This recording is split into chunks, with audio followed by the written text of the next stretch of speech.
हमारा ब्लैडर, औरतों का वजाइना, गर्भाशय, आदमियों में प्रोस्टेट, ये सब हमारे दोनों टांगों के नीचे से निकल क्यों नहीं जाता है?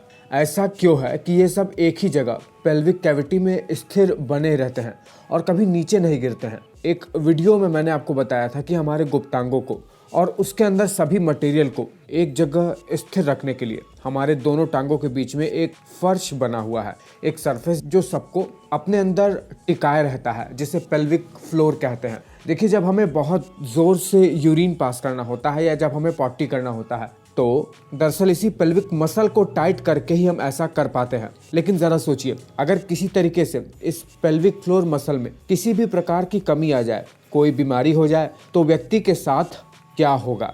सब कुछ तो यही संभाले हुए है, नीचे से व्यक्ति को पूरी तरीके से यही संभाले हुए है। मेडिकल की भाषा में पेल्विक फ्लोर मसल के कमजोर हो जाने को पेल्विक फ्लोर डिस्फंक्शन कहते हैं। पेल्विक फ्लोर मसल जो हमारे शरीर को नीचे से संभाले हुए है, वो दो तरीके से कमजोर हो सकता है।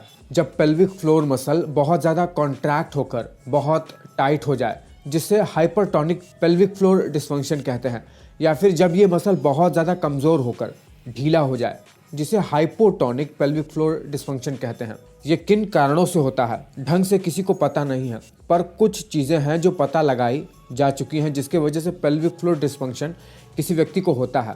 पहले आता है टाइट पेल्विक फ्लोर मसल पर, यानी hypertonic pelvic floor muscle dysfunction पर, जिसमें मसल बहुत ज़्यादा टाइट हो जाती है हमारे नीचे वाली।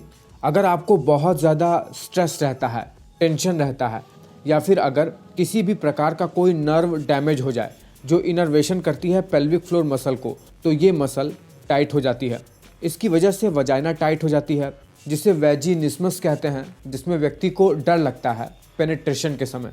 यूरेथ्रा और एनस भी टाइट रहता है हमेशा, जिसकी वजह से व्यक्ति आसानी से यूरिन पास नहीं कर सकता है, स्टूल पास भी नहीं कर सकता है, हमेशा कब्ज बना रहता है व्यक्ति को।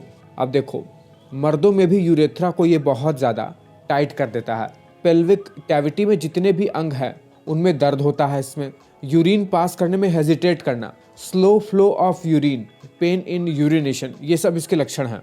दूसरा होता है जिसमें पेल्विक फ्लोर मसल बहुत ज़्यादा कमज़ोर होकर, जिसे hypotonic pelvic floor muscle dysfunction कहते हैं। वो कैसे होता है?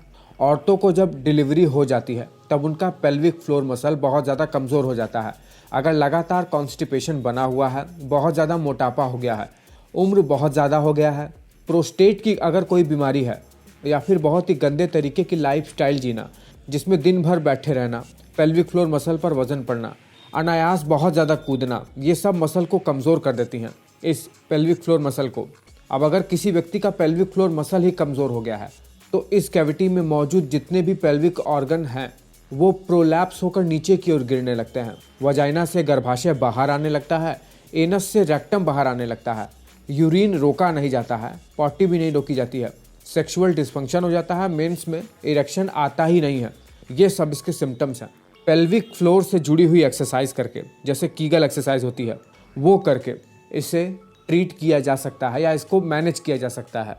डॉक्टर इसके लिए कुछ मेडिकेशन भी दे सकता है, और बायोफीडबैक, जो कि मसल से जुड़ी हुई, मसल और नर्व से जुड़ी हुई एक थेरेपी है, वो करके इसको ट्रीट किया जाता है।